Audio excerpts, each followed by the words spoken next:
નમસ્કાર મિત્રો, સ્વાગત છે તમારું ગુજરાતી ટિપ્સ યુટ્યુબ ચેનલની અંદર। તો મિત્રો આ વિડીયોની અંદર આપણે પીએમ કિસાન યોજના વિશે વાત કરીશું, જે આવનારી સ્પર્ધાત્મક પરીક્ષાઓ માટે ખૂબ જ ઉપયોગી સાબિત થશે।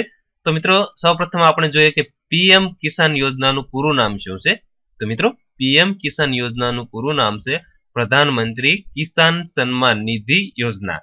હવે મિત્રો આપણે જોઈશું કે પીએમ કિસાન યોજનાની શરૂઆત ક્યારે અને ક્યાંથી થઈ હતી। તો મિત્રો 24 ફેબ્રુઆરી 2019 ના રોજ ભારતના વડાપ્રધાન શ્રી નરેન્દ્રભાઈ મોદીએ ઉત્તર પ્રદેશના ગોરખપુર ખાતેથી પ્રધાનમંત્રી કિસાન સન્માન નિધિ યોજના એટલે કે પીએમ કિસાન યોજનાનો શુભારંભ કર્યો હતો। આ સાથે જ ભારતમાં પહેલા ઇન્સ્ટોલેશન તરીકે આશરે 1 કરોડ ખેડૂતોના ખાતામાં 2000 રૂપિયા જમા કરવાની પ્રક્રિયા ચાલુ કરવામાં આવી છે અને ઘણા બધા ખેડૂતોના ખાતામાં 2000 રૂપિયા જમા પણ થઈ ગયા છે।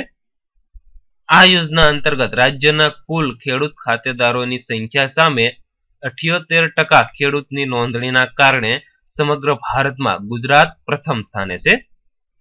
પીએમ કિસાન યોજના અંતર્ગત દર વર્ષે આશરે 75,000 કરોડ અને આગામી વર્ષમાં આશરે 7,50,000 કરોડ ખેડૂતોના સીધા બેંક ખાતામાં જમા કરવાની ભારત સરકારની યોજના છે।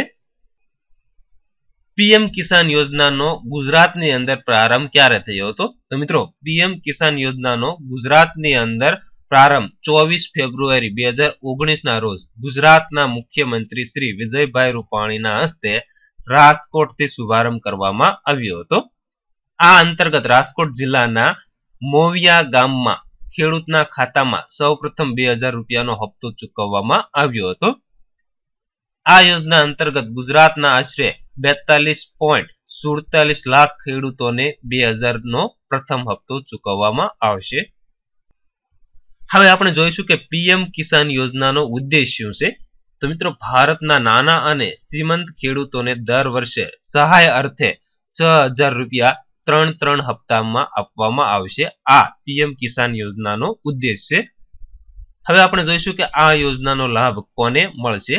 તો મિત્રો ભારતમાં 2 હેક્ટરથી ઓછી જમીન ધરાવતા ભારતના નાના અને સીમાંત ખેડૂતોને આ યોજનાનો લાભ મળશે તથા ભારતના આશરે 12 કરોડ જેટલા ખેડૂત પરિવારોને આ યોજનાનો લાભ મળશે। તો મિત્રો આ હતી પીએમ કિસાન યોજનાની ખૂબ જ અગત્યની માહિતી। તો મિત્રો વિડીયો પસંદ હોય તો વિડીયોને લાઈક અને શેર કરવાનું ભૂલશો નહીં।